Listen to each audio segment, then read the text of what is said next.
儿子说要送给我一个惊喜，他拉着一个女孩站在我面前，并递给我一张 B 超检验单，说我要当奶奶了。这个女孩是我前夫白月光的女儿，当年就是因为前夫非要收养她，我才和他离婚的。我抬眼看着眼前乐得像个傻子一样的儿子，他正牵着旁边的女孩，满脸激动，而被他牵着的李芊芊明显比他聪明多了。自从进门就一直低着头，没有一点怀了孕就得意的模样。妈，芊芊怀孕了，你要当奶奶啦！赵子瑜咧着嘴傻乐，你不高兴吗？李芊芊偷偷扯了下赵子瑜的手，给了他一个眼神。赵子瑜立马收起脸上的笑容，小心翼翼地看着我。妈，我和芊芊是不是可以结婚了？我没有回答他，而是打量着眼前的这个女孩，这个赵家良不惜离婚也非要收养的女孩。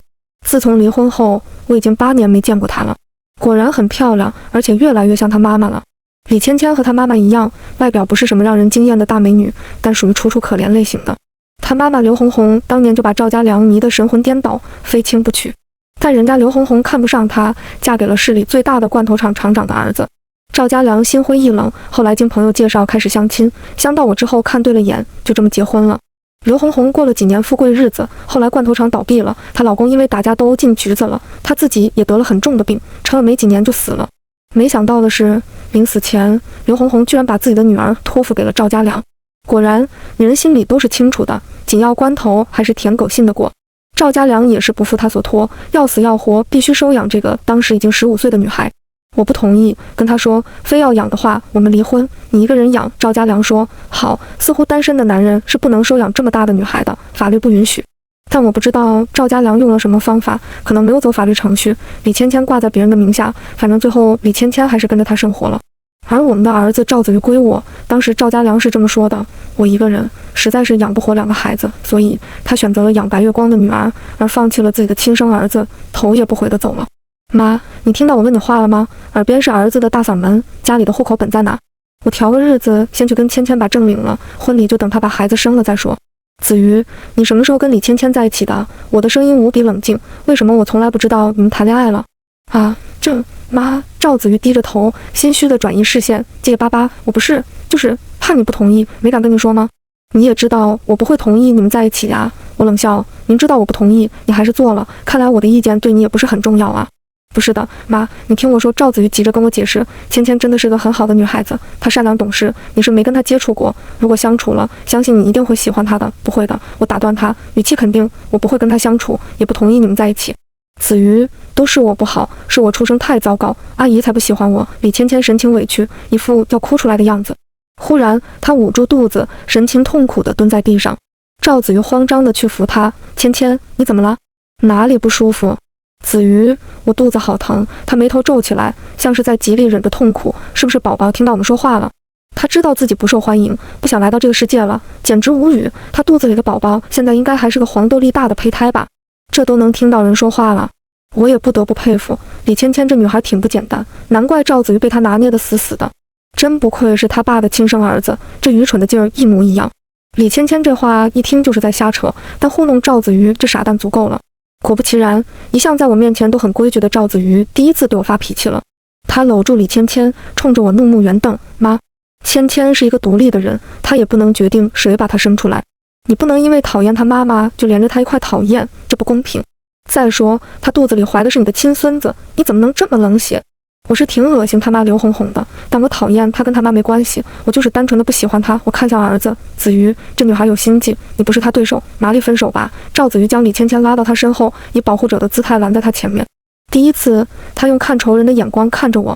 妈，芊芊已经怀了我的孩子，你让我们分手，那她和孩子怎么办？还是你想让她把孩子打掉？果然，你就跟爸爸说的一样，自私无情，眼里只有钱。我看着这个从小养到大的儿子，才发现自己竟从未真正了解过他。原来，在他心里，我就是这样一个形象。我费心费力，为了他的梦想，为了让他以后的日子轻松点，不想让他因为单亲被别人瞧不起，我拼命挣钱，在物质上尽量满足他。没想到，却抵不上他那个自打离婚后就没给过1分钱抚养费的父亲说的几句话。那人什么都不用做，就能在儿子面前轻松诋毁我，把我这些年的付出贬得一文不值。罢了，这个儿子算是养废了，别说以后指望他照顾我了，看这样子不坑我就算是幸运了。我走到大门口处，将门打开，对着相依在一起的2人说，你们都是成年人，有自己的思维想法，非要在一起我也没办法，你们走吧，爱怎样怎样，过你们自己的日子，以后别来找我。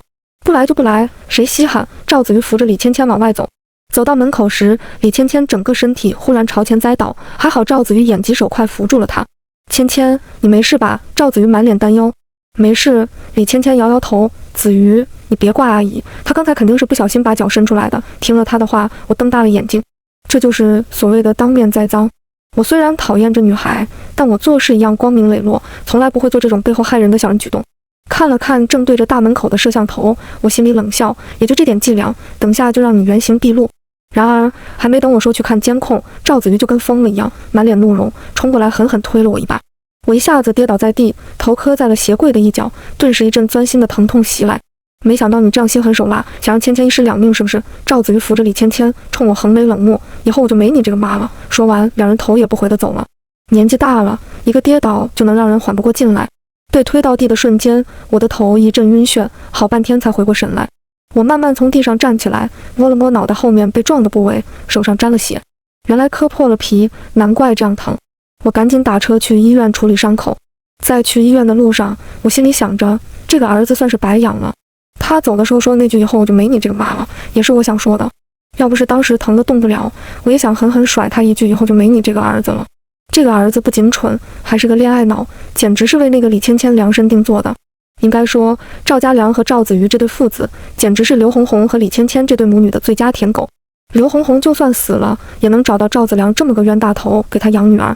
当年我见李芊芊的次数不多，但仅仅几面，我就对这女孩印象不好，才会坚决不肯抚养她。我确实讨厌刘红红，在她老公入狱后，动不动就让赵家良去给她帮忙。看在她自己生病还有个女儿要养的份上，我都是一忍再忍。可是我没料到，她临死居然把女儿托付给了赵家良。这种操作我属实惊呆了。当时李芊芊的爷爷明明还在，她的舅舅姑姑姨妈等各种亲戚也不少，哪个不比赵家良更适合收养她这个15岁的大姑娘？可能是刘红红临死前对李芊芊交代了，反正这女孩就是认准了赵家良，其他亲戚谁都不跟。赵家良不顾我的意愿，强行把她带到我们家里。明明我对她没做过什么，连一句话都没说过，可这女孩就跟我虐待了她一样，在我面前就跟受惊了的兔子一样，大气都不敢喘一下。我跟赵家良吵架，让他把人带走，李芊芊就一个劲掉眼泪，也不哭出声，那模样要多委屈有多委屈，把赵家良心疼的不行。他越是这样，我对他的印象就越差，心里决定无论如何不能让这女孩来自己家。如果是个心思正常的女孩，看到别人夫妻整天为自己吵架，因为自己害得别人家鸡犬不宁，怎么也会心生愧疚吧。可李芊芊不会，从来没有见她愧疚过，也没见她说过要走，她的表情就只有委屈、可怜、害怕、无助。她只会躲在赵家良背后，抓着他的衣角，用那种依恋又恐慌的眼神看着赵家良，一副生怕被抛弃的样子。我跟赵家良10几年的婚姻都很平稳，基本吵架都很少。为了他，赵家良埋在身体里的叛逆因子仿佛一下子爆炸了，拼命跟我叫板，还跟我放狠话，说这个孩子他养定了，他也说话算话，为了养他，我们离婚了。从医院里回来，我一进家门，又看到了站在客厅的赵子瑜。户口本给我，他语气冷淡，我要和芊芊结婚，我二话不说，直接去拿了户口本。既然你不认我这个妈了，正好，我也不想认你这个儿子了。我拎着包净值朝门外走，趁这个机会，我们去把手续办了。你也是成年人了，迁出去独立落户吧。赵子瑜愣了下，随即跟着我往外走，迁就迁。我们当下就去了公安局，很快赵子瑜就拿到了他自己独立的户口本，上面只有他一个人。想结婚就结吧，不用询问我的意见，以后办婚礼也不用通知我。我丢下一句话就走了。从始至终，赵子瑜都没过问一下我头上包扎的伤口。拿到户口本的那一刻，我甚至看到他松了口气的表情。既然这么想摆脱我这个妈，那我就如他所愿。当天晚上，我看到赵子瑜发的朋友圈，照片里他、李芊芊还有赵家良围坐在一起吃饭，配文字一家团圆，平平淡淡吃个饭就感觉很幸福。我认得出来，那张餐桌是我亲自挑选的。也就是说，现在他们3个人住在我给赵子瑜买的豪华大平层里，享受着我的血汗钱换来的优越生活。我顿时气得肝疼。我和赵家良结婚时条件都不怎么样，两人婚后都老老实实上班，拿着普普通通的工资，日子过得紧巴巴。直到离婚时，我们也没什么存款。当时赵家良要求必须所有财产都平半分，我因为带着儿子，强烈要求房子归我，但另外一半属于赵家良的，我要用钱抵给他。为了和他彻底了断，不再往来，我开口朝一圈亲戚借了钱，凑够了给他。刚离婚，我就开始背着债生活，当时心理压力极大。上了高中的赵子瑜又吵着要学画画，说是艺考容易些。想着他当时要好的玩伴就去当艺术生了，如果我不让他去，他会不会觉得自己在单亲家庭很可怜，别人能学他就不行，会因此产生自卑心理。我不顾当时家里的条件，咬牙答应了他。学画画很费钱，再加上家里的欠债还没还清，我顿时觉得一座大山压在自己身上，喘不过气来。破釜沉舟之下，我下了个决定，辞掉工资平平但稳定的工作，去做辛苦但有提成的销售。我进了一家主做电饭煲的小家电厂，成为了一名普通销售员。可能是被生活逼到了绝境，我深知自己没有退路，玩命一样去跑销售。那时候我平均每天睡5个小时，其他时间不是在工作，就是在去工作的路上。为了签成一份单子，我曾经给一个小老板跑腿接送孩子，还给他住院的老婆煲汤。为了追回一笔欠款，我曾经跟了一个人整整1个月。为了谈成合作，我曾经把自己喝到胃出血。还好功夫不负有心人，老天看到了我这个拼命豁出去的蝼蚁，让我的付出没有白费。短短2年，我从一名销售员做到业务骨干，再到霸榜每月的销售冠军，把一个业绩平淡的小厂子的营业额硬是扩大了几倍。再后来，小厂变成了大厂，直到上市，我也成了几大股东之一。也是因为这些年我一心扑在工作上，在赵子瑜青春期最关键的那几年，没有好好陪他，没有给他关注，让他自然生长，才让我一直对他心存愧疚，想着要好好补偿他。所以毕业后他一事无成，我也没有责怪他，反而觉得是因为自己的疏忽，没有好好教育他，才让他长成如今这样。我在公司给他安排了一个清闲的职位，不求他有多大出息，只要他安安稳稳就好。为了他的自尊，我甚至没告诉他那个岗位是我特意打了招呼专门给他留的。直到现在，他都还以为是靠自己的能力通过的面试。他说家里的房子离公司太远了，上班不方便。我就在市中心全款买了套150多平的大平层给他住。没想到我对他的宠爱成了他肆无忌惮伤害我的资本。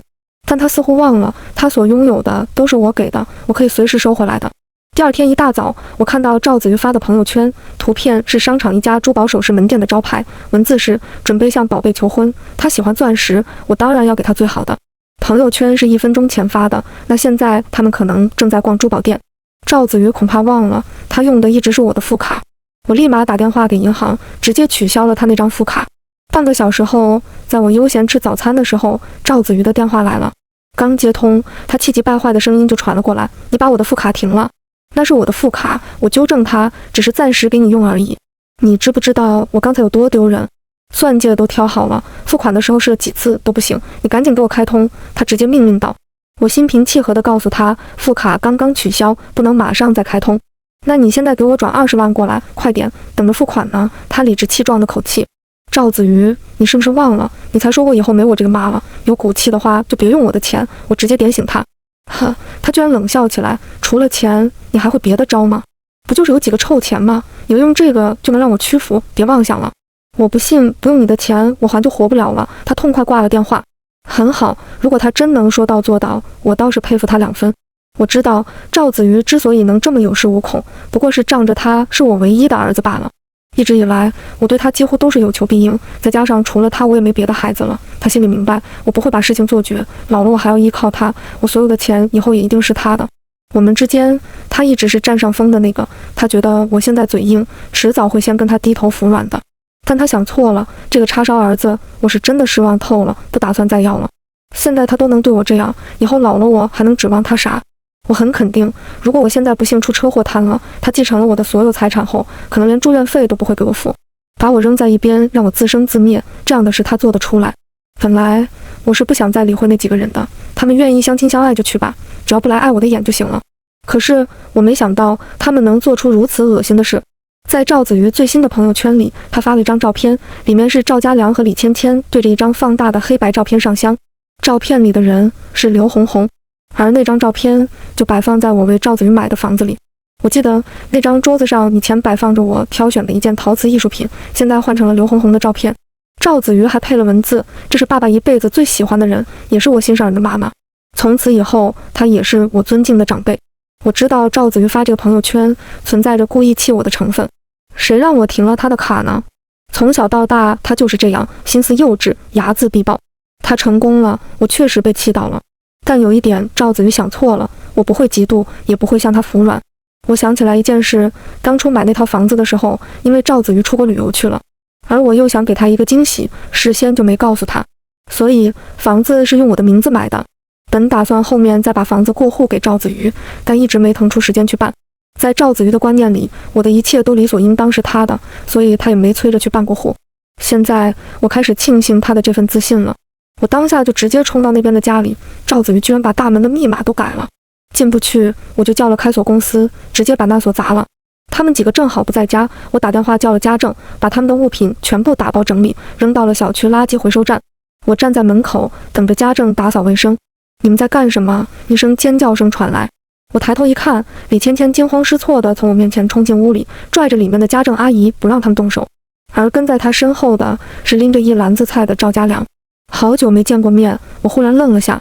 赵家良也老得太快了吧，头发全白，身体看起来也挺弱。上次在赵子瑜照片里见的，他的模样明显被修过，看起来比真人显年轻。我跟他同岁，但我可以自信地说，仅从外貌上看，我比他看起来至少年轻10岁。也不知道他这些年是怎么过的，把自己搞成这副鬼样子。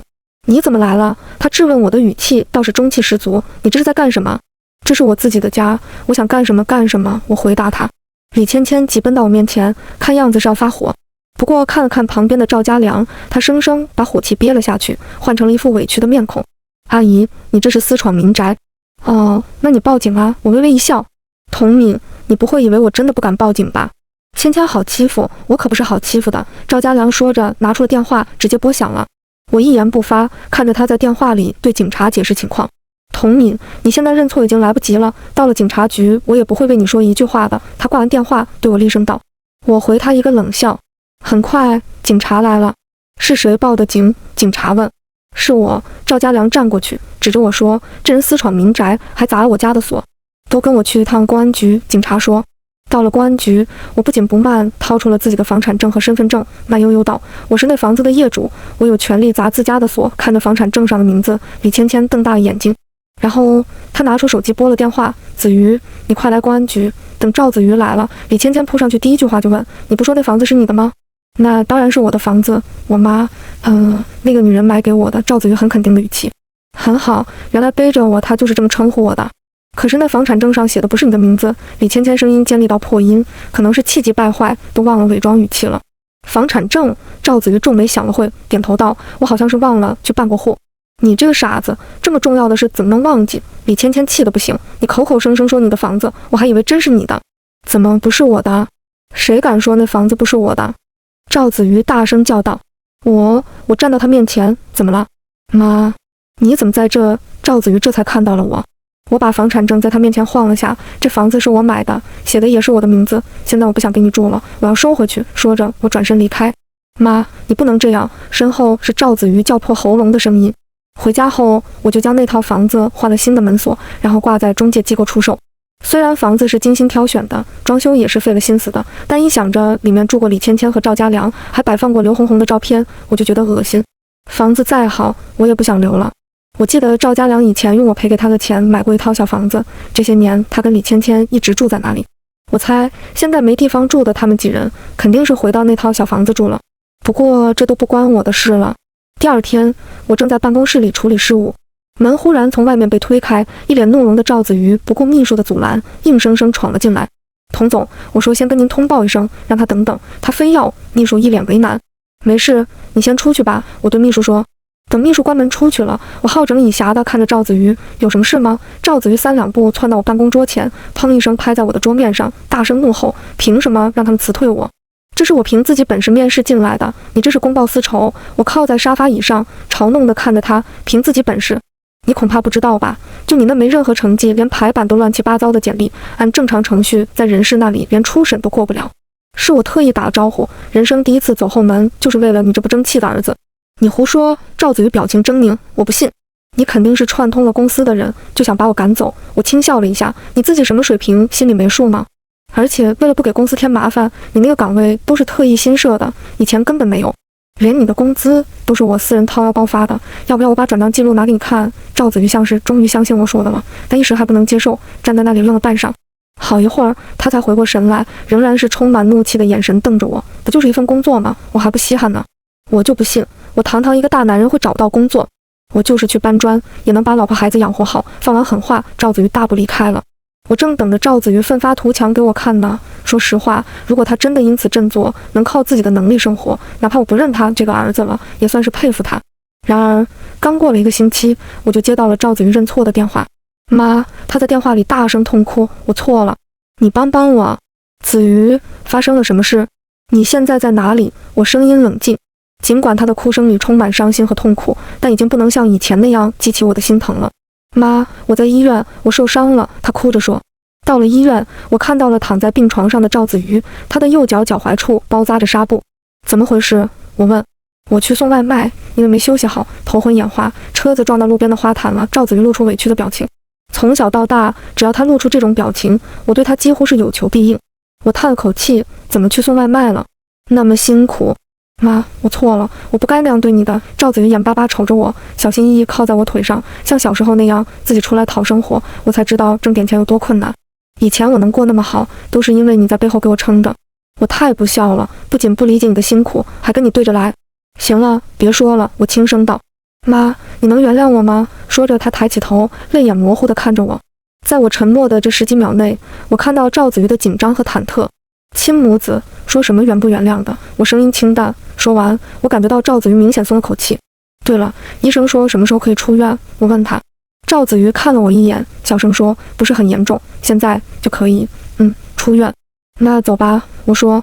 扶着他走到医院门口时，他忽然停住，掏出一张单子。妈，医生给开的药，我没钱去拿，要大几百呢。说着，他低下了头。我接过单子，无语望天。回到家后，我让赵子瑜坐在沙发上，我搬张凳子坐他对面，神情严肃。子瑜，虽然现在我让你回来了，但并不表示以往的事可以既往不咎。我郑重地告诉你，我不同意你和李芊芊在一起，这是我的坚持。如果你不答应，可以马上离开。我说。赵子瑜忙不迭点头。妈，我听你的，我都听你的。那你们的孩子呢？我问。还有，你们领证了吗？还没领证，上次我拿了户口本回去，芊芊又说等以后办婚礼的时候再领证，更有仪式感。她咬了咬嘴唇。至于孩子，我可以不要，只要我跟芊芊说分手，她肯定也不会留下孩子的。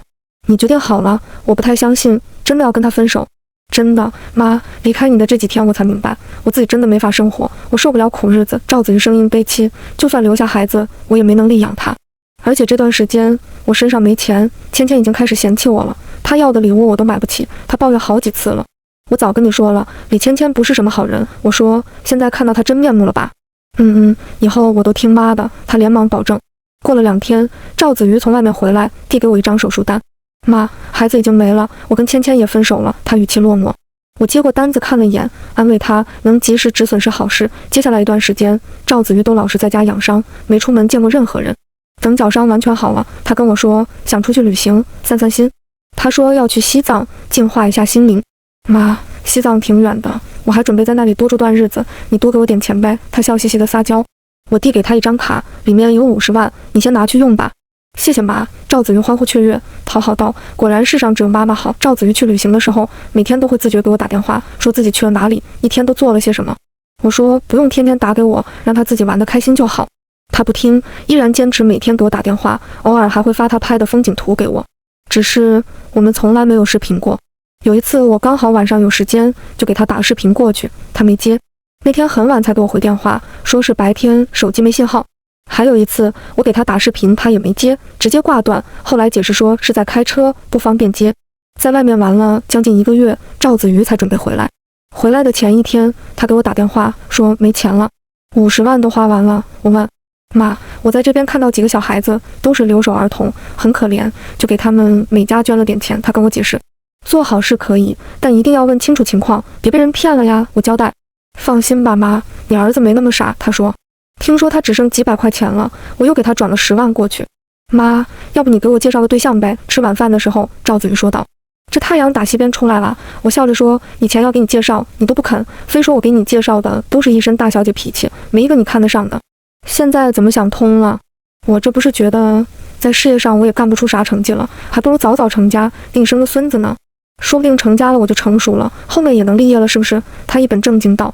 说的也是，我点头。刚好你陈叔叔的女儿刚从国外回来，跟你年纪相当，我帮你约一下，你们见个面。好，他点头。和陈家女孩见过面，回来后赵子瑜满脸高兴，说自己很喜欢那女孩，两人也谈得来。妈，我觉得这个很不错，说不定很快就能谈婚论嫁。他兴奋地跟我说。那很好，我也笑。赵子瑜凑到我身边，讨好的给我递了颗草莓。妈，你说如果要结婚，是不是先得买套婚房？到时候跟对方家长谈的时候才好说话，是不是？这套房子还不够你们住吗？我指我们正住的房子，上下3层，加起来300多平了，还带前后花园。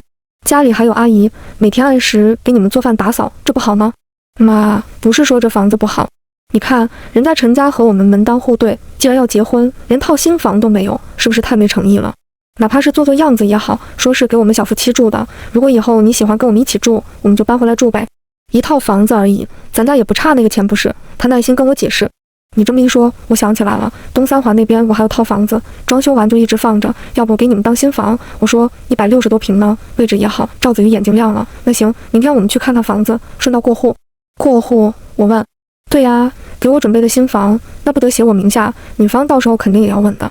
写在你名下，那算什么新房？赵子瑜搂着我的肩膀说。子瑜，那房子不能过户给你。我说。为什么？他问。因为那房子是别人欠了款，抵押给我的，我这边手续都还没办齐全呢，没法过户给你。我解释。那就再买一套呗。他满不在乎道。子瑜，我现在没钱买一套新房了。我犹豫着跟他说。什么？赵子瑜声音拔高，你这么大公司的股东，每年光分红都上千万了吧？怎么会连买套房的钱都没有？子瑜，做生意不像你想的那么容易，公司不是一直都在盈利的，而且我还投资了其他的一些项目，手里的现金本来留的就不多。再说这些年咱家花销也不低啊，光是你去英国那2年就花了大几百万。我跟他仔细掰扯。那你手上还有多少现钱？真的连一套房子都买不起了？他小心问。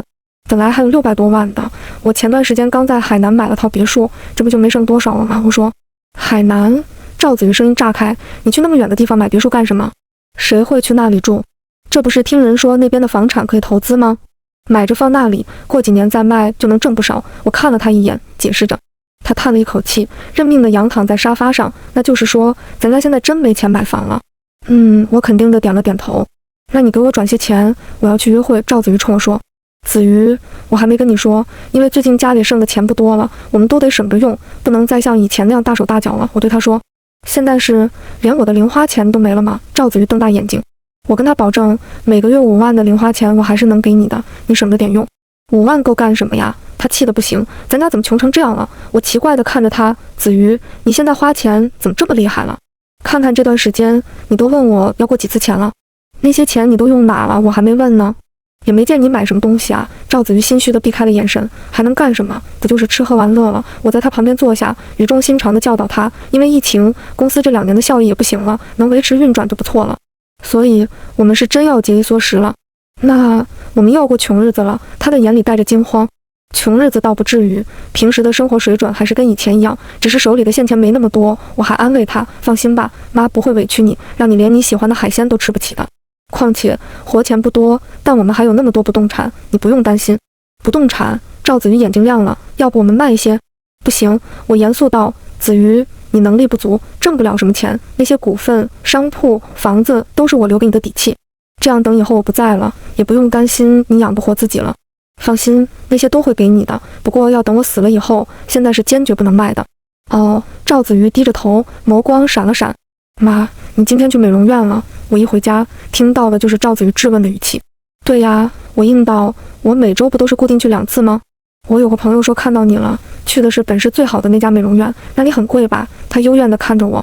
也还好吧，我语气随意。我是会员，有折扣，1个月也就6万多。什么？1个月6万多？比我的零花钱还高。赵子瑜一下子从沙发上蹦起来，像个暴躁的狮子。你怎么可以花那么多钱去美容院？那都是智商税，你知道吗？咱家的钱就让你这么浪费的？明天就去把钱要回来。我放下包，一步步走到赵子瑜面前，正视他。首先，美容院的钱是1年1交的，不能退。其次，这些钱都是我自己挣的，我有资格决定怎么用。可是你现在用这么多钱，以后留。他忽然止住了。我冷笑，怎么现在就惦记着我死了，好继承我的遗产了？是不是还觉得我现在花的都是你的钱？怎么我每用1分钱还需要跟你汇报吗？不是，妈，他连忙跟我赔罪，你误会我了，我只是觉得你之前说的确实有道理，我们都应该省点用，以后万一有急用钱的时候呢，可能是意识到之前自己说错话了。这几天赵子瑜一直都对我态度讨好，甚至还破天荒亲自下厨给我做饭。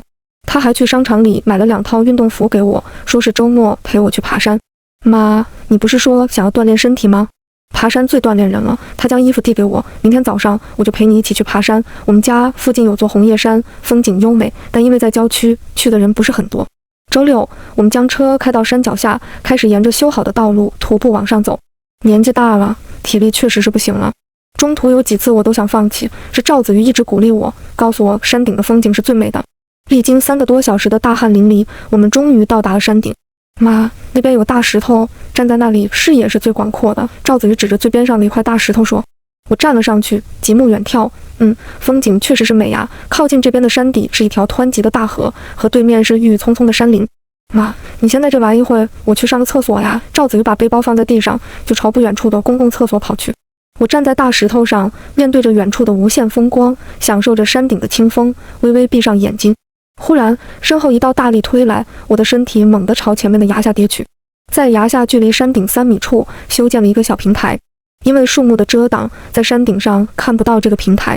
几年前，有人在红叶山顶不小心跌落下去，掉入湍急的河中，尸首都没找到。后来，政府就修建了这个小平台，为的就是防止人跌下。只不过这里地势偏僻，很少有人知道罢了。我提前找人在小平台上接应，安装好了各种安全设备，保证我掉落下来的时候绝对安全。是的，我一早就猜测到了今天会遭遇不幸。不过，我不确定的是自己会遭遇哪种危险，所以提前做好了所有应对措施，包括车子的刹车、鞋底的防滑、水杯里会不会被下药等等。每一个地方我都小心翼翼，以保证自己的安全。但我没想到，他们还是用了这种最可怕的方法，直接推我下悬崖。也是刹车、下药等等这些，事后都能查到蛛丝马迹。但如果是掉下悬崖，完全可以说是意外失足，跟其他人没有任何关系。从赵子瑜脚伤跟我认错那天起，我就开始有警觉了。我太了解他了，脾气倔，死犟，尤其是对我这个一向迁就他的妈，就更不可能退步了。从小到大，每次我跟他之间有了分歧，比如他要艺考、要出国等等，最后都是以我的妥协、退让结束。所以对我，他都是有恃无恐的。跟我吵了架，他一定会等着我去让步，而不是才短短1个星期就打电话跟我痛哭流泪道歉。这么反常，绝对有问题。再加上他又拿了李芊芊的流产手术单子给我，我拿去给医院的朋友看了，果然是假的。知道赵子瑜是有目的地回来，我就开始警觉了。在我的心里，他已经不是我的儿子了，而是一个随时准备害我的人。我毫不怀疑，在李芊芊的洗脑下，他对我是一点母子之情都不念了。毕竟李芊芊这个女孩心思可是歹毒又阴狠。前段时间，我想起来一件事。在赵子瑜高3那年，赵家良曾经来找过我一次，他问我借钱，我当然拒绝了。他第一次放下高傲的头颅，低声哀求我，但我还是没答应。后来他满脸颓败地走了，我也就没再管了。过了这么久，我忽然觉得当时一定发生了什么大事，他才会向我这个不准备再搭理的前妻开口借钱。我就找人去查了这事，原来李芊芊在学校惹事了。一个女生嘲笑李芊芊没爸没妈，她直接在别人的水杯里投毒，把别人毒哑了。事后，李芊芊哭着解释，说自己没想真的害人，只是一时气愤，想发泄一下。她说，准备上完体育课就把水杯清洗干净，没想到那个女生却在体育课中途回教室喝水，因此中毒。没人相信她的解释，除了赵家良。他跟老师、校长、那女孩的家长跟每一个人强调，李芊芊是多么善良懂事的孩子，肯定没有坏心思。但不管他怎么说，这事的结果已经产生了，人家女生的嗓子坏了。赵家良需要给人家赔很大一笔钱，他到处借钱也都凑不够，这才想到了我。房子他也不想卖，怕他跟李芊芊以后没地方住，找我借钱，我又没给。走投无路的他后来想到了一个极端的方法，卖肾。终于他凑够了钱，赔偿给了别人。我就说，后来看到赵家良怎么一副病恹恹的样子，脸色苍白，有气无力。想到李芊芊这个人，我很有理由怀疑卖肾这个方法就是他暗示给赵家良的。而且我还查到，李芊芊在赵子瑜之前就有个男朋友，那个男的是个真正的豪门富二代，家世底蕴都比我们家厉害多了。李芊芊刚跟那男的分开，就无缝衔接了赵子瑜。我从赵子瑜那里拐弯抹角搞清楚了他和李芊芊在一起的过程。其实离婚后，赵子瑜就很少跟他爸来往了。他说，高中时有几次跟我争吵过后，曾经跑去找过他爸，但他爸对他态度冷淡，后来他就没再去过了。直到前段时间，他爸居然主动打电话联系他，对他嘘寒问暖。赵子瑜心底其实是渴望父爱的，就这么一通电话，他就巴巴地跑去看他爸了。那天他和他爸以及李芊芊在一起吃饭，他们都喝了些酒。第二天，赵子瑜就发现自己躺在李芊芊的床上，酒后乱性，该发生的已经发生了。李芊芊边哭边忍着委屈说不用赵子瑜负责，他也不是故意的。赵家良就在旁边劝说芊芊是个好姑娘，善良懂事孝顺，让赵子瑜试着跟她处处。赵子瑜看着红着眼睛楚楚可怜的李芊芊，愣愣地点了点头。短短1个多月，李芊芊就让赵子瑜对她死心塌地。当她说自己怀孕后，赵子瑜恨不得马上把她娶回家。所谓的酒后乱性，包括赵子瑜会出现在他们家，很明显是蓄意为之，只有赵子瑜这个蠢货看不出来罢了。所以他爱上一个这样心机深沉的女人，我不得不防备。但终日防狼也不是个事儿，我必须知道他们要做什么，才好一次性把他们都解决了。自从赵子瑜回来后，我就找人盯着他。我发现他根本没有去西藏旅游，连市区都没出，而是和李芊芊在一起，过着甜蜜的小日子。那些发来的风景图都是假的，我自己在网上都能搜到。对我这个妈，她也是太敷衍太小看了。所谓的捐钱给留守儿童，当然也不可能，我打给他的钱都被他们吃喝享乐了。那段时间，李芊芊光是大牌包包就买了2个，花了20多万。也难怪他们钱不够用，赵子瑜总是想方设法问我要钱，让我给他介绍女朋友也是借口，只是想趁机让我给他买房罢了。那天在美容院门口，我看到了李芊芊，她的肚子已经微微凸起。没想到她居然把我的钱视作自己的囊中之物，连我花钱做美容都看不下去。我故意说没钱买房了，给赵子瑜的零花钱又大幅缩水，就是想看看他们逼急了会做什么。不出所料，没钱花的他们坐不住了。回到别墅时，刚进门就听到他们几人的欢声笑语。我已经报案了，说我妈在山顶不见了。这种因为意外下落不明的，满2年就是做死亡了。赵子瑜满口的喜气，我心里一片冰凉，这就是我掏心掏肺的儿子。还有2年啊！李芊芊语气里带着遗憾。2年很快过去的，赵家良安慰他，放心，这家里值钱的东西多，你要是想买包了，随便拿点什么去卖就行了。听说客厅里的那幅画是名家亲笔，那可以卖不少钱吧？李芊芊声音里满是贪婪。好像是的，我去问问，这种艺术品家里还有好多呢。赵子瑜正说着，我走进去打断了他。我的东西，任何人都别想动。看到了我，他们3人像见了鬼一样。但同时，赵家良和赵子瑜都下意识地把李芊芊挡在身后，以保护者的姿态。妈，你怎么？赵子瑜哆哆嗦嗦，身子发抖。我看了一眼强作镇定的赵家良，以及眼神阴沉的李芊芊，最终目光还是落在了赵子瑜身上。子瑜，他们2个就算了，但你是我的亲儿子，我自认并没有亏待你。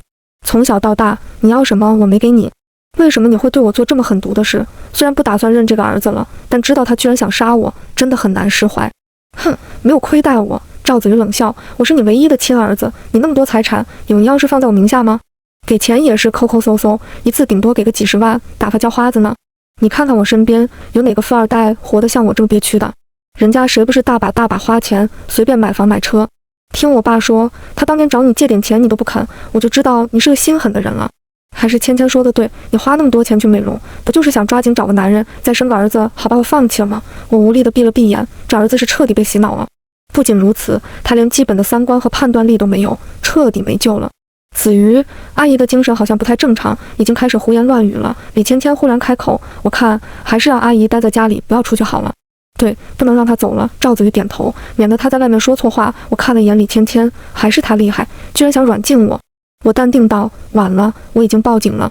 什么？你居然报警？我是你亲儿子！赵子瑜急着大叫。赵家良和李芊芊也面露惊慌。他们都还挺自信，笃定赵子瑜是我唯一的儿子，无论他对我做了什么，我都不可能去报警。我又不是脑子坏了，差点被他们害死了，怎么可能不报警？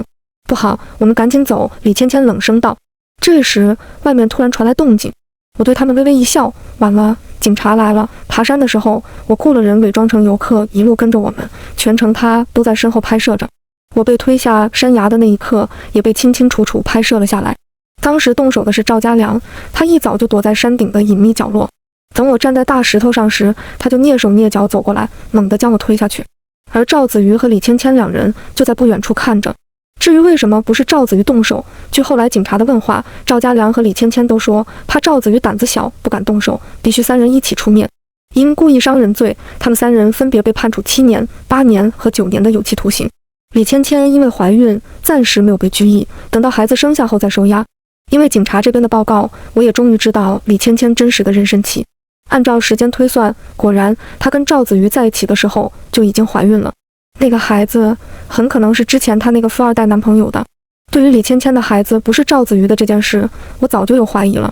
虽然知道她拿出来的产检报告都是假的，上面的日期都被改过，但她真正怀孕的日期谁都不知道，只有她自己心里清楚。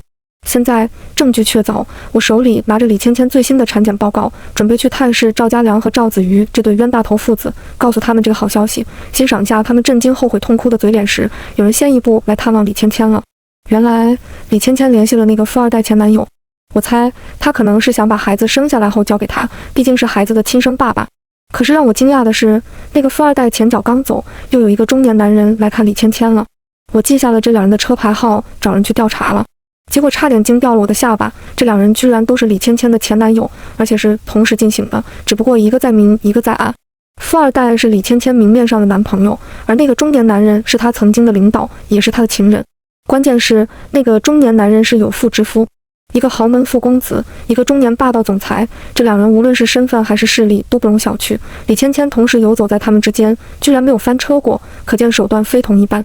直到现在，他们都还不知道彼此的存在。还好有我把他们两人同时约了出来。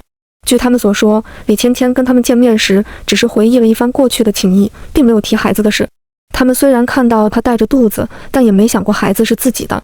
等他们分别离开后，李芊芊要求警察帮忙给她做亲子鉴定，并且是2份。原来她把这两人叫过去是为了偷头发。我猜当初李芊芊因为同时跟这两人交往，怀孕后并不确定是谁的，这才匆匆跟他们分手。但两人身份都不一般，富二代未婚，总裁已婚但无子女，不论孩子是谁的，他都赚了。于是他准备一个人把孩子生下来，再去做亲子鉴定，最后带着孩子去找他亲生父亲，顺理成章母凭子贵。听完这些拼凑出来的事情真相，富二代气得站起来，一脚踢翻了椅子，中年总裁捏紧拳头，青筋暴露。是个人都不愿意被戏耍吧，更何况是这样有权有势的人。我觉得李芊芊的报应这才真正来了。几天后，李芊芊流产了。听说她是被打扫卫生的阿姨撞了一下，倒地后大出血，送到医院后，孩子已经保不住了。没了孩子这道护身符，李芊芊很快被送进了监狱。我就猜到那两人都不可能忍受自己被愚弄欺骗，就是不知道是他们两人中谁出的手。听说被带走的那天，李芊芊状态癫狂，大声喊着：“我是孕妇，我不用坐牢。”押送她的警察严肃警告她：“别装疯卖傻，给你做过精神测试了，你没精神病，老实接受法律的制裁。”这人居然还想假装精神病逃脱惩罚。等到一切尘埃落定，我才去探望了赵家良。李芊芊的孩子不是赵子瑜的，你心心念念的孙子没了，是不是很失望？我用看好戏的眼神看着他。